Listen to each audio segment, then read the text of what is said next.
Boa noite, pessoal. Daremos início agora à nossa segunda aula síncrona da unidade temática Trabalho de Conclusão de Curso 1 do curso de especialização de gestão na EPT, né? Então, em primeiro lugar, eu agradeço a presença de todos e todas, né? Espero que essa seja uma boa e produtiva aula.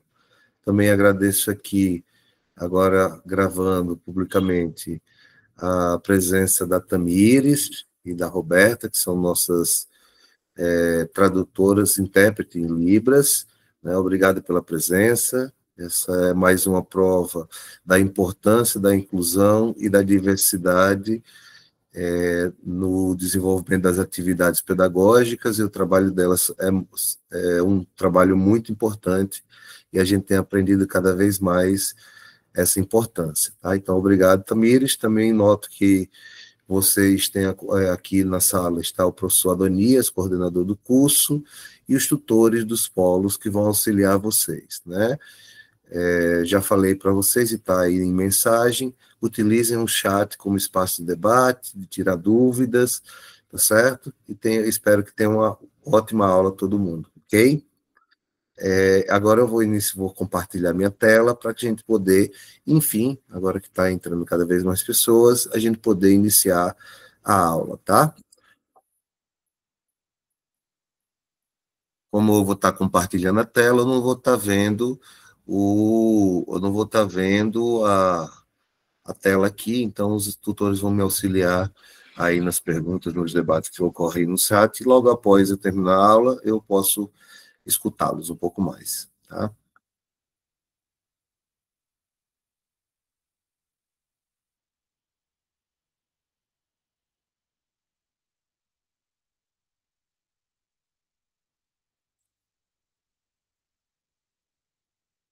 Todos estão vendo aqui, a minha tela está compartilhada. Professor Adonias, pode me auxiliar nisso? Tá. Sim, ok. O meu som tá bom, né? Então, pessoal, como eu já tinha dito, nós vamos iniciar agora a nossa segunda aula síncrona, intitulada Aspectos Teóricos Metodológicos da Pesquisa Autobiográfica na Educação, tá?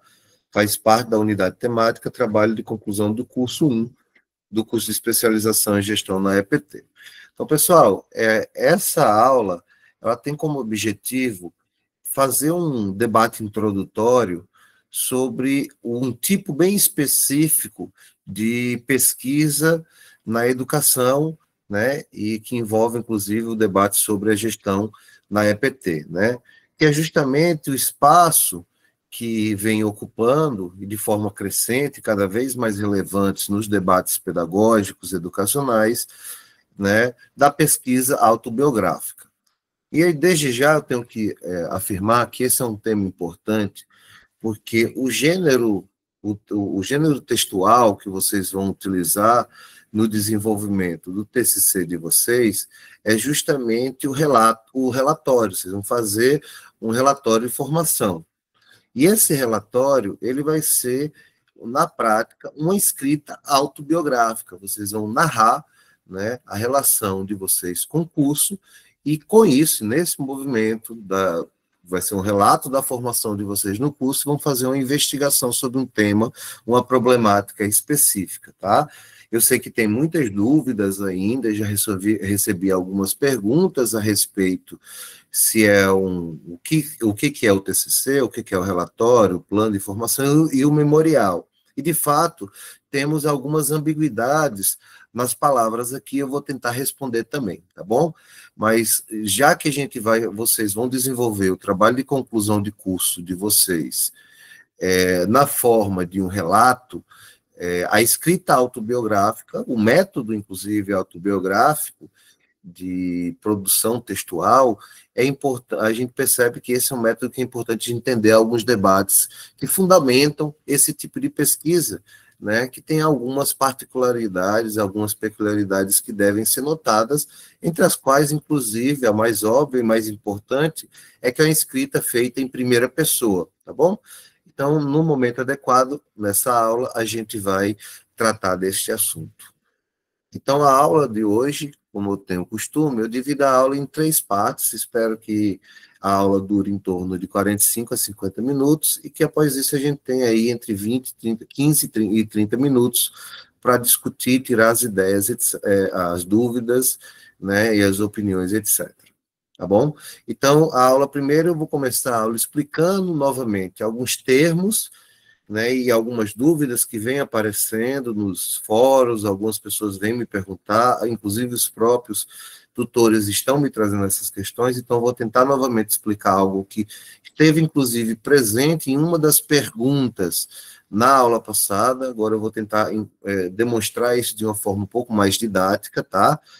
Após isso, o centro da aula de hoje vai se concentrar justamente no debate teórico metodológico sobre a pesquisa autobiográfica na educação, né? Esse é o principal objetivo da aula. E, por último, eu vou falar sobre o importante de ler a experiência do outro para elaborar a sua própria escrita de si, né?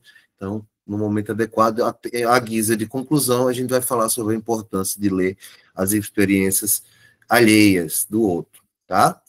Então, sobre a dúvida, sem dúvida alguma, a questão principal que desperta muita insegurança, ansiedade e dúvida nos alunos é justamente os termos que estão sendo utilizados aqui no curso da gente, né?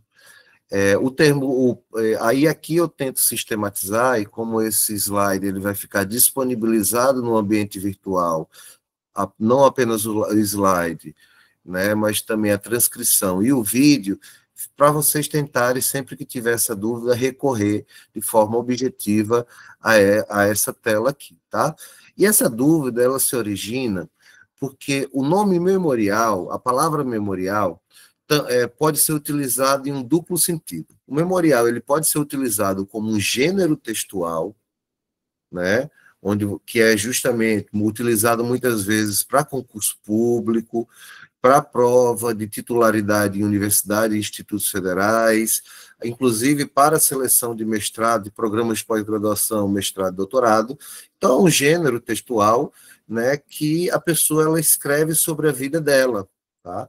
E tem sua importância. Esse é um aspecto do memorial. Mas a forma como o curso ele vem incorporando a palavra memorial não é como um gênero textual, e sim como um instrumento de registro, né, um instrumento de registro individual de aprendizados, de pesquisa, citações, dúvidas e experiências acumuladas ao longo do curso. Ele servirá de instrumento para a confecção do relato de formação, do relatório de formação, não é um gênero textual. É aqui a principal dúvida, tá? Porque geralmente, aqui de forma bem crua e de maneira bem rápida, mas para tentar ser claro, o memorial de formação, ele geralmente tem a característica de falar sobre toda a formação do estudante, né, inclusive desde do seu colegial, do ensino básico, passando pela formação a nível superior, inclusive nas experiências profissionais e chegando no curso. E essa é uma diferença mais específica do relatório de formação, que aqui sim é o gênero textual do TCC. Nele você relatará o seu percurso formativo ao longo do curso. Esse é o objetivo principal e a principal diferença com os memoriais de formação, muitas vezes utilizados em processo de formação. Porque é óbvio que as experiências pretéritas, né, tanto aquelas vivenciadas em você como aluno, como você como professor, como trabalhador da educação, nas suas experiências profissionais e acadêmicas de maneira geral, é muito importante no TCC. Porém, o foco principal do relatório de formação é justamente a sua trajetória durante todo o percurso do curso, né? O percurso que vocês estão fazendo no curso de especialização em gestão na EPT.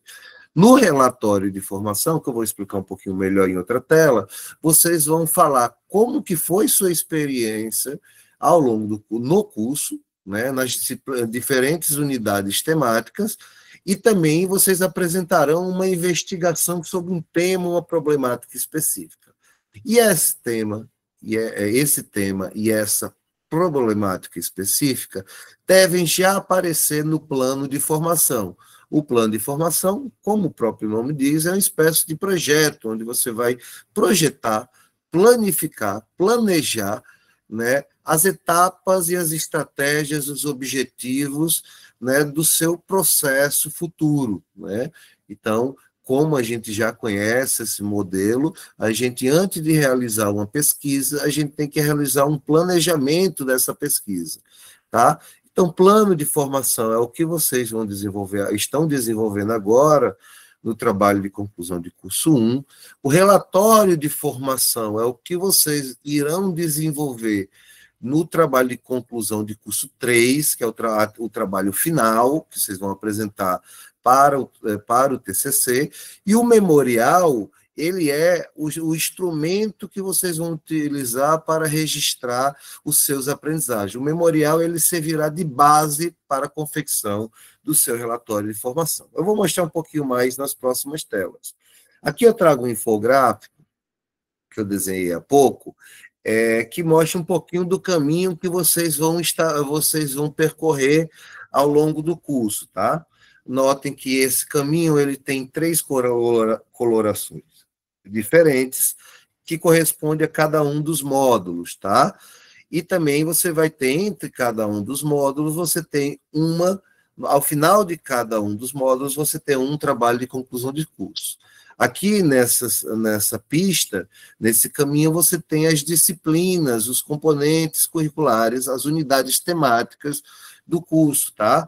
Primeiro você tem aqui. Então, a gente está exatamente aqui no trabalho de conclusão de curso, uma vez que vocês já assistiram o curso as disciplinas de cultura digital, que é muito importante para entender esse universo, inclusive, que nós estamos aqui, e as disciplinas de trabalho da educação 1 e trabalho da educação 2, que são, né, aquelas disciplinas que têm um arcabouço teórico para embasar o curso, inclusive. É muito importante que os conceitos, as teorias estudadas nesse primeiro momento aqui, nessas 2 disciplinas, sejam observadas ao longo do curso, tá bom? Então, o plano de formação ele é desenvolvido aqui no TCC1. Ao longo do segundo módulo, vocês vão assistir 4 disciplinas: a de gestão educacional, a de políticas públicas, a de gestão democrática, a de planejamento e avaliação e, por fim, a de TCC2. No TCC2, vocês vão ter a oportunidade de revisar o plano de formação, até porque no módulo 2 vocês vão ter contato com, é um módulo mais específico, onde vocês vão trabalhar com conceitos, conteúdos ligados especificamente à gestão na EPT, e que vocês vão poder observar o que vocês já trabalharam e, se caso necessário, revisar o plano de formação, que é o principal objetivo do TCC 2. E aqui a gente corre para o último caminho do nosso curso, né? No módulo 3, temos 3 disciplinas antes do TCC: a de gestão da escola integral na EPT, a inclusão e diversidade e o debate sobre permanência e êxito, né? Então, esse é um caminho que eu gostaria de mostrar para vocês, tá? Claro. Aqui no último TCC, vocês vão elaborar o relatório de formação. Esse é um caminho que vocês vão percorrer, e é um caminho muito rico de experiência, de conhecimentos, e é muito importante que vocês registrem todo esse processo, e esse registro deve ser feito no seu memorial. Na última aula, eu vou falar um pouco mais sobre essa questão de memorial. Digo a última aula, a 4ª aula síncrona, a ser realizada no dia 3 de setembro. Tá? Então, pessoal, o relatório de formação, que é um gênero textual que vai ser utilizado para apresentar o seu TCC, ele tem como base 2 eixos fundamentais. De um lado, a experiência. Daqui a pouco a gente vai discutir um pouquinho mais sobre esse conceito, e de outro, o conhecimento. Essa experiência sua, individual, da sua relação com o curso, com o mundo, com a formação profissional, e o conhecimento que você vai sistematizar, vai construir ao longo do curso. Do lado da experiência, tem dois tipos de experiências importantes. A primeira são aquelas experiências pretéritas antes do curso, aquelas que vocês carregam por si, seja da formação inicial, da produção acadêmica, das experiências profissionais e etc. E também a experiência no curso, ao longo do curso, né? Onde vocês vão vivenciar as unidades temáticas e vão acumular uma série de aprendizados, leituras e reflexão, certo? No outro eixo, nós temos o eixo do conhecimento, porque vocês vão ter essa experiência ao longo do curso, e a ideia é que vocês utilizem essa experiência para produzir um determinado conhecimento, né? E esse conhecimento ele é feito a partir de dois movimentos muito importantes, inclusive um que vocês estão elaborando nesse exato momento, né? A seleção da problemática, da temática, da questão que vocês vão focar para refletir ao longo do curso nas diferentes unidades temáticas, né?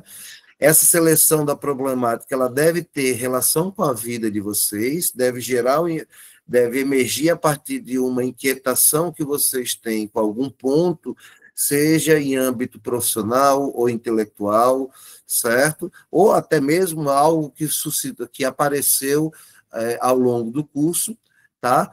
E essa problemática ela deve ter algum tipo de relação com a temática, o campo da gestão na educação profissional e tecnológica.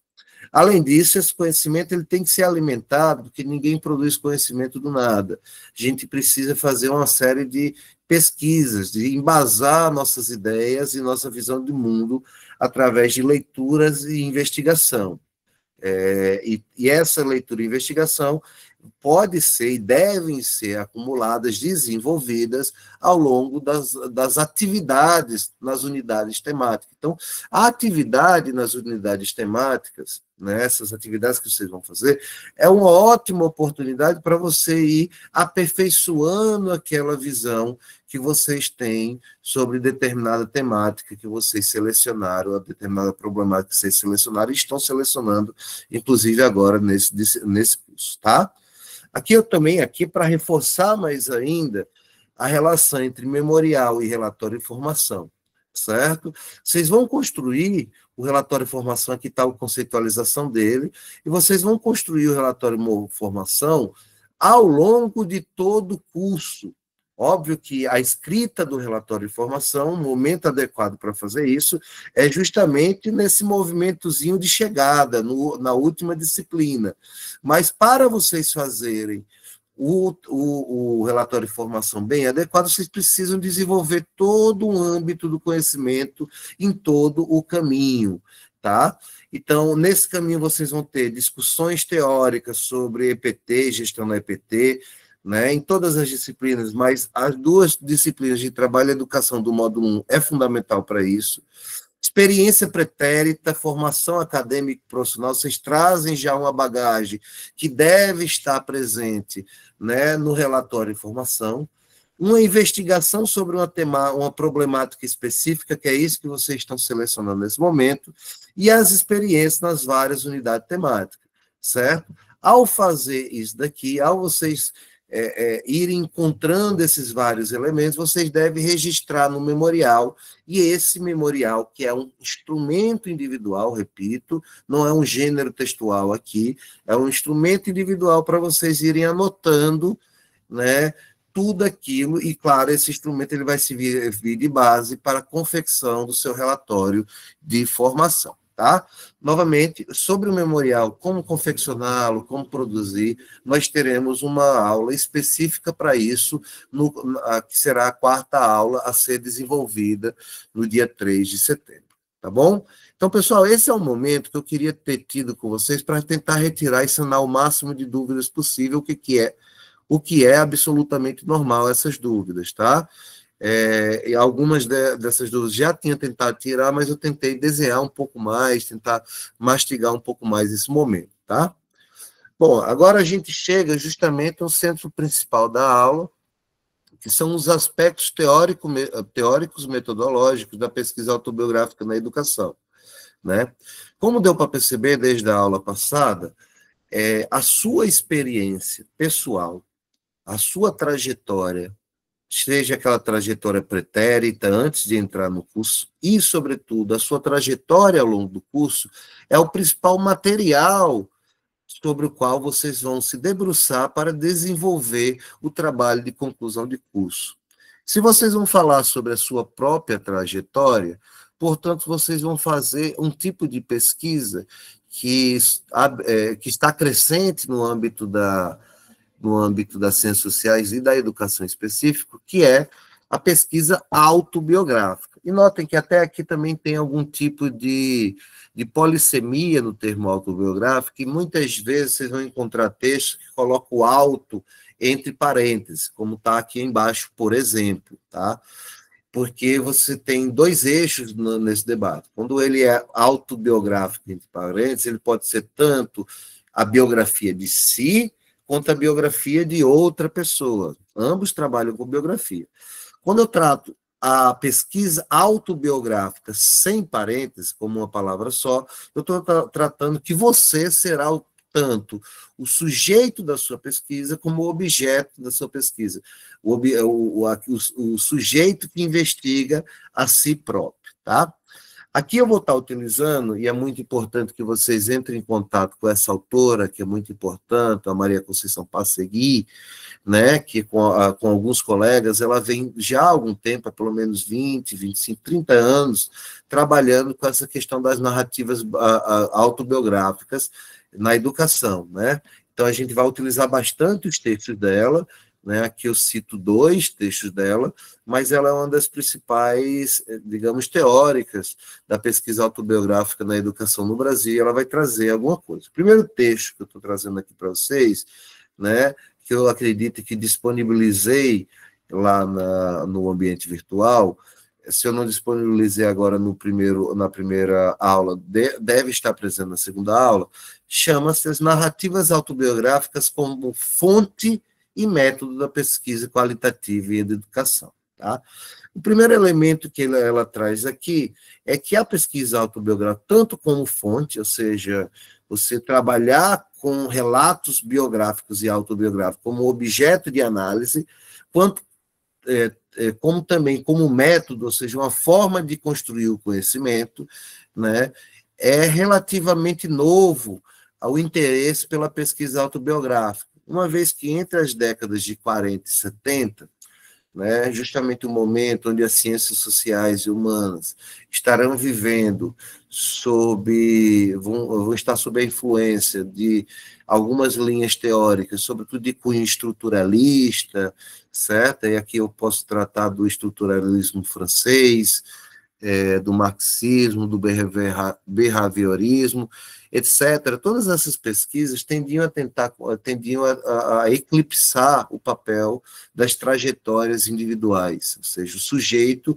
ele desaparece em meio às estruturas. O objetivo é tentar analisar, elaborar macroteorias sobre grandes estruturas que definem, determinam, condicionam a ação individual. Então, entre os anos 40 e 70, a pesquisa sobre o indivíduo particular, suas especificidades, sua subjetividade, sua consciência histórica, não é estimulada nas ciências humanas, muitas vezes eclipsada, como eu coloco aqui, certo? É ao longo dos anos 80 e 2000, com aquilo que se convencionou a chamar de retorno à narrativa, que esse interesse pelo biográfico se retorna às ciências sociais. É óbvio que o gênero da biografia nunca desapareceu, né? Tem um longo histórico desde a antiguidade, mas dentro das ciências humanas e sociais, no Brasil e no mundo, esse retorno ao tratamento do biográfico como objeto ou como fonte remonta aos anos 80, tá bom? Então, nesse contexto de retorno ao interesse do biográfico na educação, nas ciências sociais, que a educação começa a se debruçar.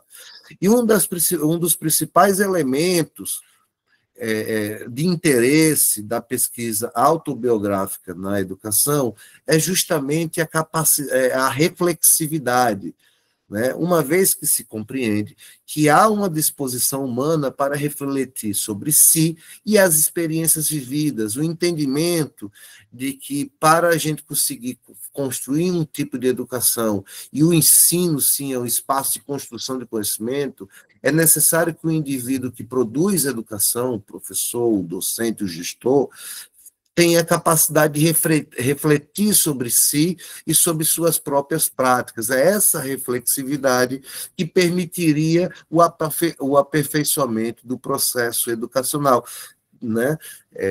Porque quando o indivíduo ele fala sobre si ou sobre o outro, né, ele se coloca numa posição de um observador que se observa, e essa observação ela vai permitir você tentar avaliar as transformações, o percurso por qual você caminhou, por qual o indivíduo caminhou, tá?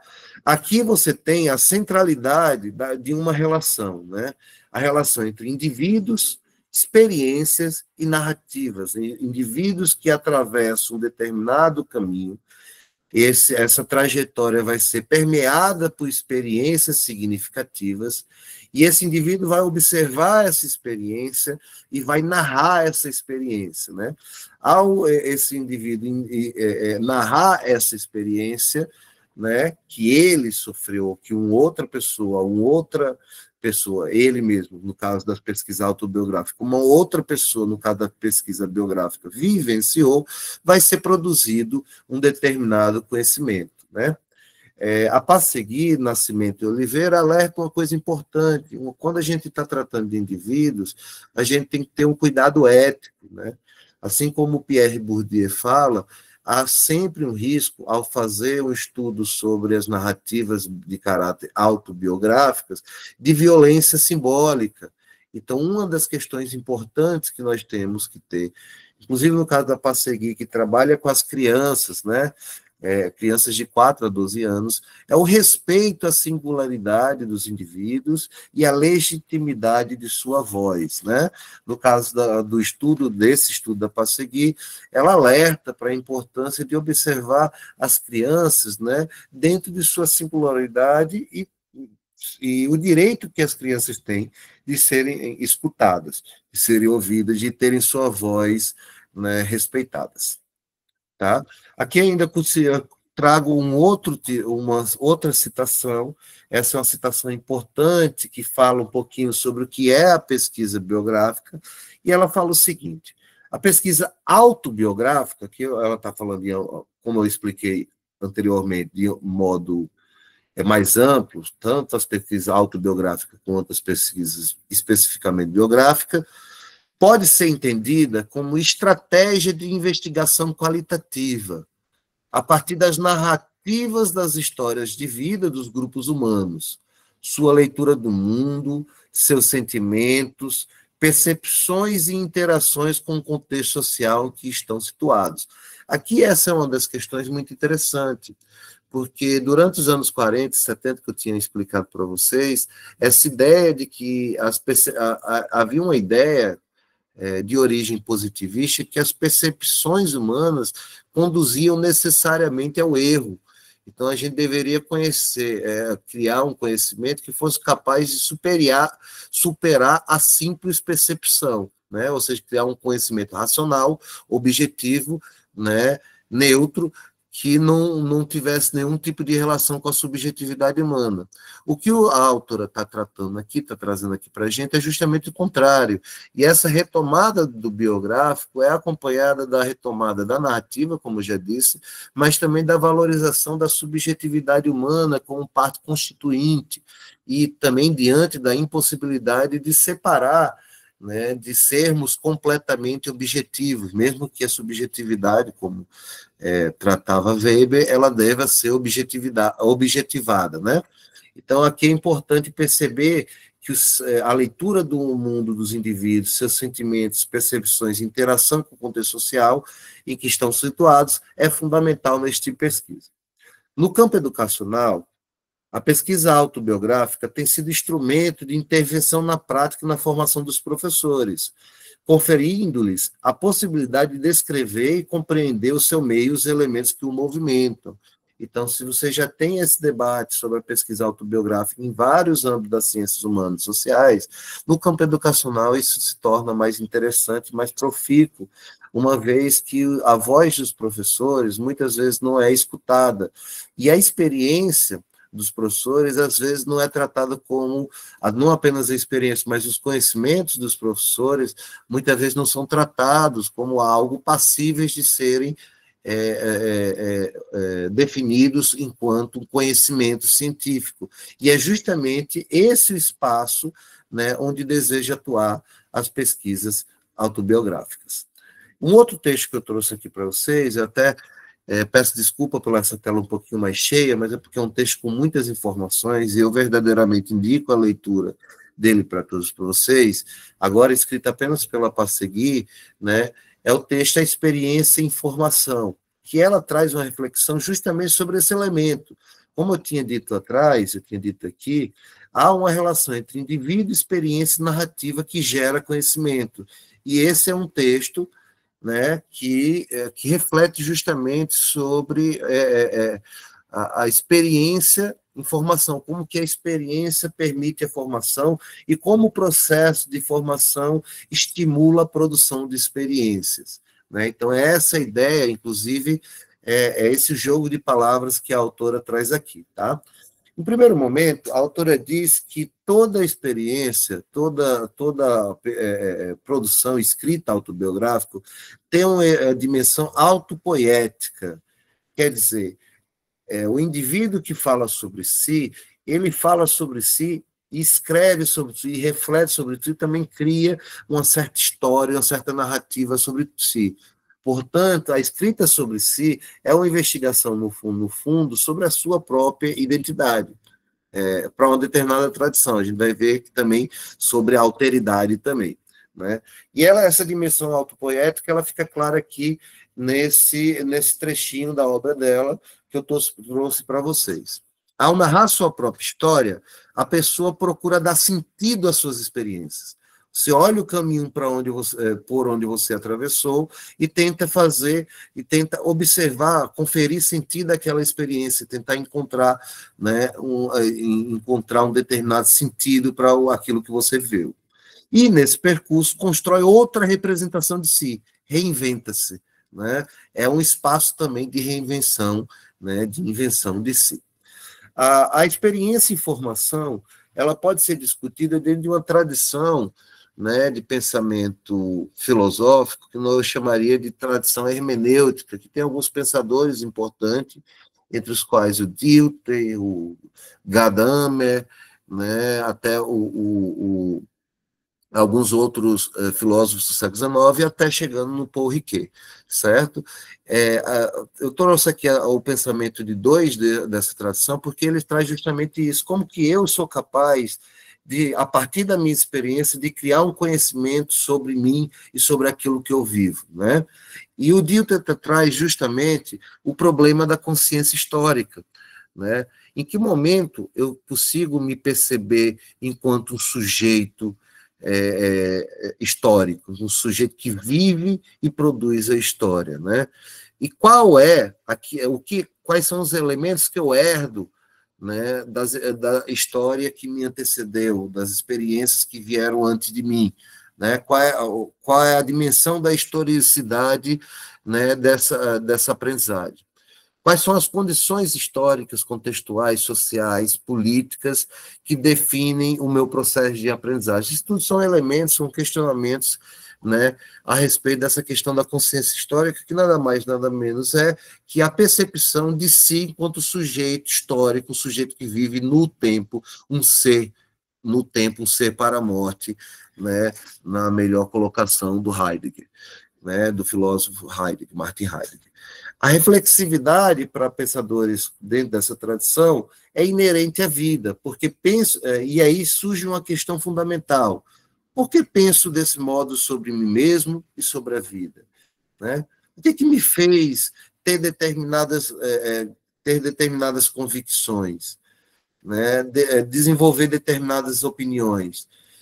o que condiciona as minhas percepções do mundo? São questões, né, introspectivas que remetem justamente à formação de nossa consciência crítica, né? E é justamente essa reflexividade que se espera dos professores. O Paul Ricoeur, né, ele traz um elemento interessante, porque enquanto o Dilthey e até mesmo o Gadamer, que são dois pensadores que tratam da perspectiva de que é necessário você, dentro da perspectiva de que a consciência histórica, ela tem é necessário você mergulhar dentro da sua própria experiência para conhecer a si. Já o Ricoeur, ele diz que existe uma função da hermenêutica na produção da narrativa, né? Quando você narra a sua própria experiência ou a experiência do outro, você acaba criando um certo distanciamento. Existe aquele ser que vive, aquele ser que acumula experiências, aquele ser que sofre determinados acontecimentos, se produz determinados acontecimentos, e existe aquele ser que pensa, que narra, que cria uma determinada história sobre isso. Então, esse distanciamento permite também essa reflexividade, né? A autora, para seguir, ela traz para a gente que existem 3 unidades de trabalho da narração autobiográfica. A primeira unidade de trabalho é a unidade de implicação, que é exatamente o que vocês estão fazendo agora. Acabei errando aqui, que experiências marcaram a minha vida intelectual e profissional. A gente vai ter aqui, nessa primeira unidade da implicação, é tentar identificar quais são aqueles acontecimentos marcantes que condicionaram o desenvolvimento de nossa vida. Depois disso, tem as experiências evocadas, né, que é justamente tentar entender o que essas experiências fizeram comigo, essas experiências que foram importantes, né? Quais são as consequências dessas experiências na minha vida. E, por último, a dimensão hermenêutica, né? Bom, eu sei quais são as experiências que marcaram a minha vida intelectual e profissional, já consigo compreender o que elas produziram em mim, e agora, justamente, a questão é o que faço agora com o que isso fez de mim, né, que não deixa de ser uma questão também, não apenas profissional, importando para essa reflexividade, mas também importante, muito importante do ponto de vista da nossa própria existência humana como pessoas, né? Agora eu trago para vocês um outro texto, né, do Prado e Soligo, que ele vai trazer aqui o debate sobre o memorial de formação. Vejam só aquilo que eu tinha dito no início da aula, tá certo? O termo memorial de formação que ele utiliza aqui é um termo enquanto gênero textual, muito próximo do que vocês vão fazer em termos de relatório de formação, né? Então, é essa confusão que muitos de vocês podem ter, tá certo? Que é justamente isso. A questão do memorial de formação, tá? Um primeiro ponto que eu acho bem interessante na argumentação do Prado e do Soligo é que valorizar a escrita do educador, essa fala do educador sobre si, essa produção autobiográfica do educador, faz parte da valorização do magistério, uma vez que parte da desvalorização do magistério tem a ver com a própria desvalorização da voz do educador, né? Geralmente, quem produz as grandes transformações, enfim, as grandes decisões no âmbito da educação são os burocratas, os políticos, alguns especialistas que nunca pisaram numa sala de aula, e os educadores, eles não são ouvidos, né? Então, a produção autobiográfica permite, né, que os professores eles possam se valorizar, né, a partir da sua própria produção de escrita e ter sua voz, né, ter um espaço onde sua voz seja escutada, certo? Aqui ele traz algumas questões importantes na construção da narrativa, né? Então, se eu tenho uma determinada trajetória cercada de experiências, eu vou observar essa trajetória, né? Vou interpretar essa trajetória e vou construir uma narrativa sobre essa trajetória. São exatamente os principais elementos, né, que constituem essas narrativas sobre essa história que ele está trazendo aqui, certo? Eu vou ler aqui para vocês, tá? E tem alguns elementos em destaque aqui. que o critério de seleção e sequenciação dos acontecimentos é sempre uma prerrogativa do narrador. Ou seja, quando a gente não narra toda a história que a gente vive, a gente seleciona aqueles acontecimentos mais marcantes, e não apenas seleciona os acontecimentos, como a gente estabelece uma sequencialização do acontecimento. Essa sequencialização ela pode ser cronológica, né, seguindo uma ordem do que vem primeiro, do que vem em segundo, depois em terceiro, ou pode ser também a partir de determinados fluxos temporais, inclusive os fluxos de memória, né? No caso da literatura a gente tem bastante isso. Portanto, o narrador ele seleciona seleciona as experiências a serem narradas, né, e sequencializa, né, ou seja, define qual a ordem de aparecimento no âmbito da narrativa. E as histórias que lemos e ouvimos nos remetem sempre às nossas próprias histórias e às nossas experiências pessoais, que é isso que eu estou dizendo, né? A escrita autobiográfica, ela fala de si, ela fala de mim, ela fala do eu, né? Que o narrador tem intenções nem sempre explícitas, às vezes o narrador fala, mas não define, não demonstra claramente quais são as verdadeiras intenções dele. Que as narrativas são polissêmicas, ou seja, tem múltiplos sentidos, múltiplas possibilidades de interpretação. Que, embora sejam canônicas, modelares, a arte de narrar pressupõe algumas transgressões que contrariam as expectativas de quem ouve ou de quem lê. Ou seja, claro que existem determinados modelos narrativos, né, clássicos, né, que remetem à antiguidade, etc., mas uma boa narrativa é aquela que surpreende o leitor, que cria algum tipo de transgressão na ordem narrativa. Que elas criam realidades, que são as escolhas do narrador que dão o contorno da problemática de que o texto trata, ou seja, é na própria construção narrativa, do enredo, da trama, que o narrador constrói, a partir da sua própria experiência, que os sentidos são construídos, né? Os sentidos da narrativa são construídos. Então, a narrativa ela não é apenas uma descrição dos acontecimentos, mas ela também é uma constituição dos sentidos, de sentido aos acontecimentos. Que relacionamos, de alguma forma, as histórias que ouvimos e lemos com a nossa própria vida. Que as histórias dialogam umas com as outras, se interrelacionam, ou seja, a capacidade da história que a gente narra sobre a gente, também se relacionar com outras histórias narradas sobre outras pessoas, isso, inclusive, eu vou falar um pouco mais à frente, tá? Eu estou trazendo um terceiro texto aqui, que é um texto que é o texto sobre de Bragança, e também ela está tratando aqui com os memoriais em contexto de formação, né? Narrativas, abordagens narrativas e autobiográficas, certo? Eu trago aqui, esse é um texto interessante, porque ela estuda uma série, vários memoriais, várias produções, ela utiliza os memoriais de formação como uma fonte de pesquisa para entender justamente que os autores dos memoriais de formação buscam ao construir esse tipo, sentem, entendem desse processo de construção do memorial de formação, né? E aí primeiro ela coloca aqui, né, o que é um memorial de formação, e leia-se aqui novamente, memorial de formação como gênero textual, que no nosso caso aqui seria o relatório de formação, tem mais ou menos o mesmo efeito. O que é o relatório de formação? Um memorial de formação? É um gênero textual predominantemente narrativo, né? Lembra aquilo que eu tinha colocado há pouco, há um narrador que conta a história, né? Circunstanciado e analítico, ou seja, que tem determinadas circunstâncias, essas circunstâncias de vida, no caso da gente, é sobretudo o percurso formativo que vocês vivenciarão e estão vivenciando ao longo do curso, e analítico porque vocês também fazem a narração de como vocês vivenciaram o curso, mas também vão analisando, que trata justamente do processo de formação num determinado período. Combina elementos de textos narrativos, tem elemento de texto narrativo, que são exatamente esses elementos que eu estou colocando aqui, que eu trouxe há pouco, certo? Né? Com elemento de textos expositivos, porque você também pode fazer exposição de ideias, avaliação, análise.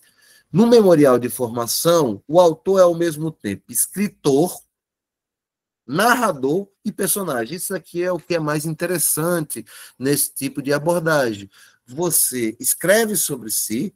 Na hora que você escreve sobre si, você cria um narrador, né, que vai narrar aquela história, né, um eu lírico, digamos assim, se fosse na poesia, certo? E quando você narra a sua própria história, você está se tornando também um determinado personagem. O texto encandeia acontecimentos relacionados à experiência de formação, então você vai sequencializar os acontecimentos, né? Nessa experiência de formação, a prática profissional e também a vida, tá bom?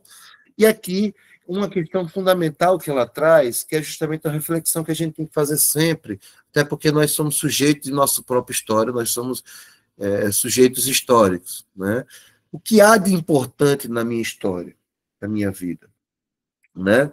Aí aqui tem uma citação importante. Reafirma ainda que o memorial de formação não tem por objetivo contar exaustivamente cada movimento da vida, e sim, aceitando o convite de Bose, tratar a lembrança como um diamante bruto que precisa ser lapidado, junto a um trabalho reflexivo que não concebe o retorno ao passado como a repetição dos fatos, mas, sobretudo, como a reaparição. Tem dois elementos aqui importantes. Primeiro é que, eu já tinha dito há pouco, é impossível contar tudo sobre a nossa própria experiência, a gente seleciona a nossa experiência. E o segundo, que quando a gente narra uma experiência pretérita, a gente não apenas revive aquela experiência, né? A gente não repete aqueles fatos, a gente não vive de novo aqueles fatos, mas a gente faz aqueles fatos reaparecer, e talvez, como a própria Passegui trata, é importante que a gente ressignifique esses acontecimentos, essas experiências narradas, tá? Então, pessoal, esses textos aqui eu disponibilizei para vocês, são todos textos que trazem alguns elementos importantes sobre a pesquisa autobiográfica na educação. Em geral, alguns temas vão aparecer, temas como o tema da identidade, do autoconhecimento, da reflexividade, mas também, né, o tema sobre a narrativa, sobre a memória, certo? São todos temas associados, né, ao debate sobre os memoriais, sobre a pesquisa autobiográfica, tá certo? Eu estou trazendo aqui para vocês, né, porque há a possibilidade de alguns de vocês não terem entendido ainda que falar sobre si, claro, tem determinados métodos, a gente vai avançar um pouco mais em outros momentos sobre isso, né? É possível você criar uma teoria, existe uma teoria sobre essa pesquisa biográfica, mas também existe uma metodologia, tá certo? Há alguns elementos que toda narrativa autobiográfica deve seguir para garantir a sua cientificidade, mas não apenas a cientificidade, mas também um certo comprometimento ético, tá bom? Para finalizar, eu trago aqui para vocês, eu até disponibilizei isso nos materiais complementares do curso, uma reflexão para vocês. Se a gente quer desenvolver uma narrativa sobre nossas próprias experiências, é importante que a gente entre em contato com as narrativas dos outros, né? Esse é um dos pressupostos da hermenêutica autobiográfica, digamos assim, é de que não há eu sem outro. É necessário você ter um movimento tanto de identidade, de investigação, quem você é, mas também um movimento de alteridade, quem é o outro, e de valorização dessa alteridade. O conhecimento significativo é aquele que consegue conectar o conhecimento sobre si ao conhecimento sobre o outro. Daí surge, por exemplo, os debates sobre diversidade, sobre equidade, etc. Tá bom? Esse é então, ou seja, como se está produzindo várias narrativas, e esse é um gênero textual que está, seja como fonte, como método, as autobiografias e os memoriais de formação, ou no caso de vocês, os relatórios de formação, têm redundado em algumas obras muito interessantes, né? E alguns produtos educacionais interessantes. Então, eu convido a vocês a fazer justamente a leitura de alguns tipos de memoriais, de relatórios de formação, até para vocês se inspirarem, né, e para visualizarem como será o TCC de vocês. Então, esse livro aqui, Escrita de Si, Processos Formativos, Reflexões sobre a Docência na EPT do IFRN Zona Leste, um livro produzido, publicado em 2024, né, que ele traz experiência justamente da primeira turma de especialização na docência na EPT, desenvolvido no Instituto Federal do Rio Grande do Norte, né? Então, tem vários capítulos, e esses capítulos, eles se desdobram, né? Os autores desdobram justamente, produzem essa escrita autobiográfica. Então, que é um convite, uma indicação de leitura para que vocês leiam a experiência dos outros, tanto pelo prazer de conhecer outras experiências, mas também porque isso ajudará a vocês narrarem suas próprias experiências, tá bom?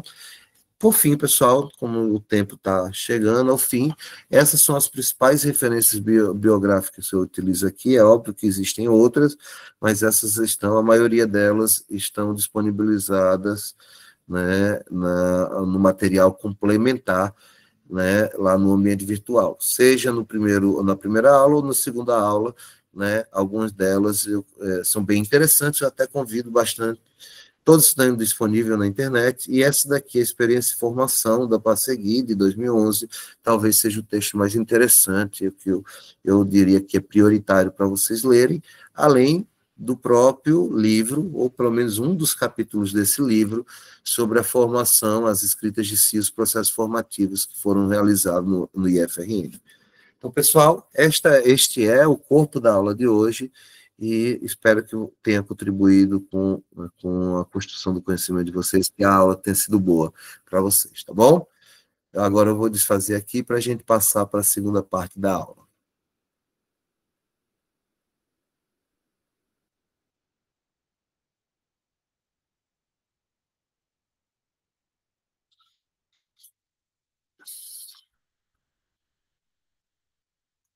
Bom, eu estou colocando aqui, esse foi o momento da aula que a gente tratou da questão teórica, como a gente fez na semana passada. Agora é o momento que a gente vai permitir as perguntas e tirar algumas dúvidas, tá? Primeiramente, eu vou pedir para os meus colegas tutores selecionarem as dúvidas que foram colocadas no chat, até porque algumas dessas dúvidas podem se repetir aqui, e depois eu abro um bloco de 2, 3 ou 4 perguntas para que a gente possa discutir um pouco mais, tá? E pensar um pouquinho mais sobre a aula de hoje, tá bom? Eu peço apenas que as questões elas sejam mais atentas justamente ao conteúdo da aula de hoje e algumas dúvidas que a gente possa retirar para a gente poder desenvolver melhor o debate. Vou aqui liberar um minutinho. Pronto, ativei o microfone. Algum tutor conseguiu encontrar alguma pergunta no chat? Eu consegui, professor Robson. Obrigado. Ok. Deixa eu anotar. O Francisco, ele pergunta se a primeira atividade é a estruturação do plano de formação. Sim, sim. Como eu disse na aula passada, a gente até escolheu ser um pouco redundante nas atividades nesse curso, porque a gente entende que o objetivo principal do trabalho de conclusão de curso 1 é justamente a construção do plano de formação. Então, a primeira atividade ela vai estruturar o plano de formação, e na segunda atividade vocês vão consolidar essa estruturação, né? Por isso que a gente utilizou primeiro o questionário online, né? Onde vocês vão estar colocando determinadas ideias ali, selecionando a temática, elaborando a problemática, desenvolvendo a justificativa, estabelecendo determinados objetivos, que são as 4 questões que tem lá.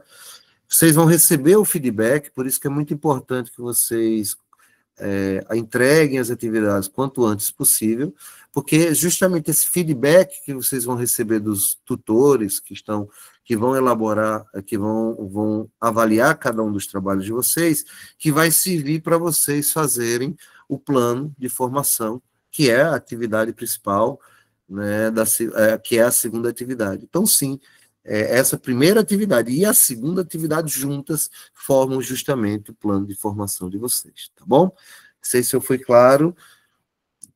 Tá. Quem mais? Tem mais alguma pergunta? Não, no chat? só o pessoal parabenizando a aula, que foi excelente, não colocaram mais dúvidas, não. Agora, eu vi um pessoal levantou a mão aqui, eu não sei Eu se eles estou vão vendo. falar. Pronto, então O vamos chat abrir aqui. foi essa, realmente. Ótimo, ótimo. Tem aqui o Marco Antônio. Eu tenho uma dúvida, professor Marco Antônio. Assim, a Ana Santos, ela está com a mão levantada primeiro, tá? Aí quem tiver alguma dúvida, ou coloca nos chats, ou coloca no chat, ou levanta a mão para falar aqui. Ana, a palavra é sua. Professor, boa noite. Eu tenho algumas dúvidas. A primeira é, eu dei uma olhada, entendi a estrutura que o senhor pediu, mas com a sua aula aí eu fiquei com algumas dúvidas. A primeira é, esse plano de formação que o senhor está pedindo para ser entregue aos poucos, como pediu para a gente entregar agora e na semana que vem e assim por diante, a minha pergunta é, ao final desse TCC 1 ou 2 ou 3, nós teremos que entregar esse plano de formação completo, que é aquele modelo que está lá, que eu já vi, inclusive, o que eu passei para a sua atividade nessa semana, eu já coloquei naquele modelo, transformei ele em forma editável e já preenchi lá. Faltam as outras questões óbvias. Então, é isso que eu queria saber. A primeira questão, se eu puder responder, para eu não me perder. Isso nós vamos entregar em que momento o plano de formação naquele modelo bonitinho que o senhor disponibilizou lá? Tá, eu disponibilizei porque alguns alunos e tutores me informaram que estavam querendo entender como seria o plano de formação. Então, o que vocês vão fazer na segunda atividade é justamente aquele modelo, tá? É justamente aquele modelo. Por isso que eu disponibilizei para vocês em PDF, para não confundir, só que a partir de amanhã, quando começar a segunda atividade, que vai estar disponibilizado para vocês, já vai estar o modelo editável, e vocês vão construir naquele modelo, ou seja, basicamente algumas questões já estão lá, que vocês desenvolveram nessa primeira atividade, só que vocês vão construir naquele modelo bonitinho, e vai ser utilizado para vocês, tá bom? Certo. Em que momento a gente vai entregar esse modelo pronto? Então, exatamente, esse modelo pronto, vocês vão ter, vai abrir a segunda atividade, vai abrir amanhã e vai ficar até o dia 7 de setembro. Vocês vão ter 15 dias, mais ou menos, acho que um pouco mais, né? Mais ou menos 17 dias para vocês desenvolverem o segundo. E Tá ela bom. é a atividade que vale mais pontuação, tem peso 60. Entendi, que é aquele completo, que é a segunda atividade que nós vamos entregar. Entendi. Exatamente. Tá? Por isso que eu falei que é um pouquinho redundante, que é justamente para vocês irem aperfeiçoando ao longo do curso, tá bom? Tá ótimo, perfeito. A segunda dúvida é, esse relatório de formação, eu vou perguntar como leiga, tá, professor? Veja se o senhor me entende. Esse relatório de formação, ele é o TCC em si? É esse o material que vai ser avaliado lá no final do curso? Ele é o TCC? É isso? Exatamente. Entendi. Então, o que eu vou tentar explicar aqui novamente, tá? Porque é natural essa confusão, e deixando claro, essa confusão, por isso que eu estou até voltando ao tema, e essas perguntas vão acontecer ao longo de todos os 3 cursos, porque tem um problema de palavras aqui, né? Semântica.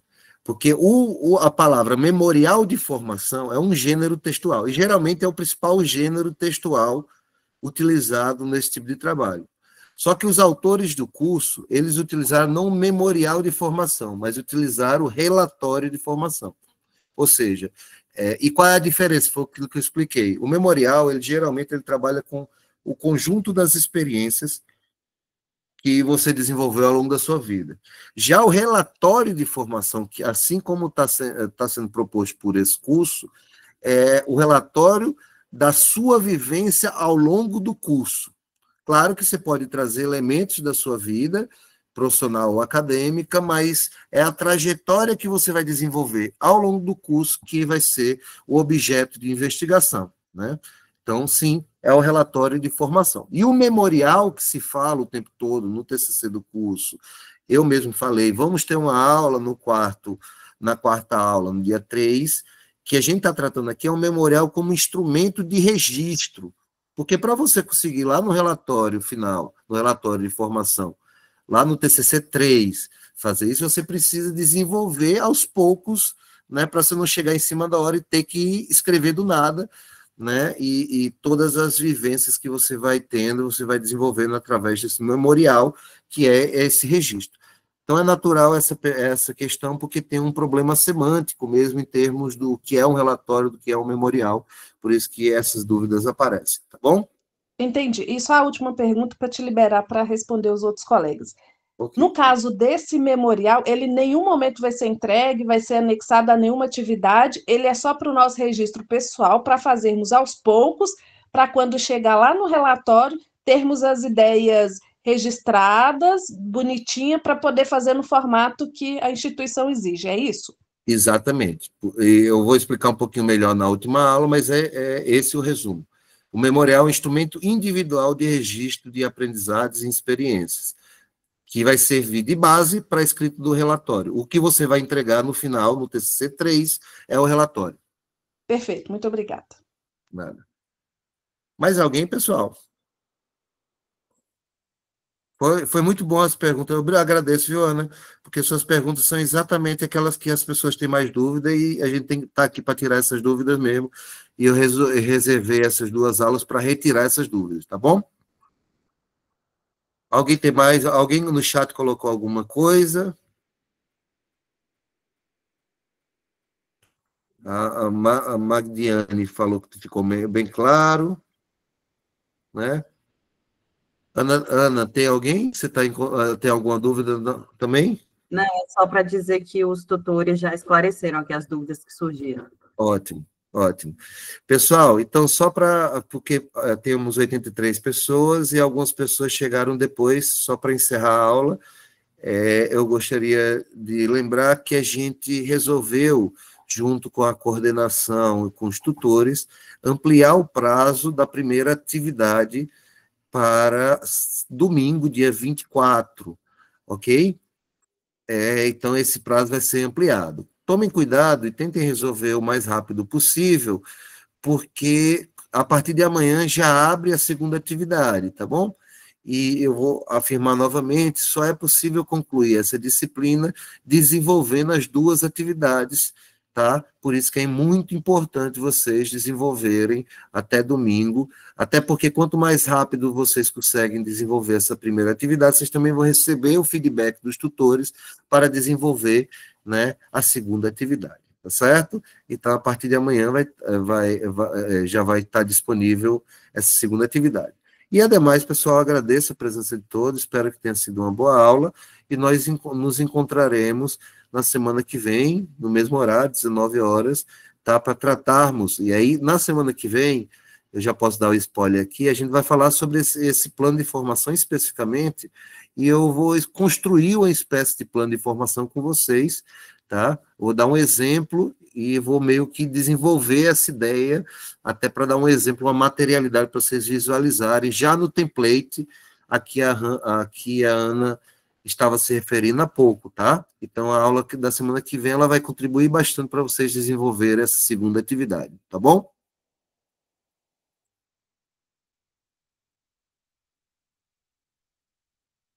Se desculpa, mas apareceu uma boa pergunta aqui. Professor, quando teremos orientador? Então, antes de encerrar, eu quero explicar.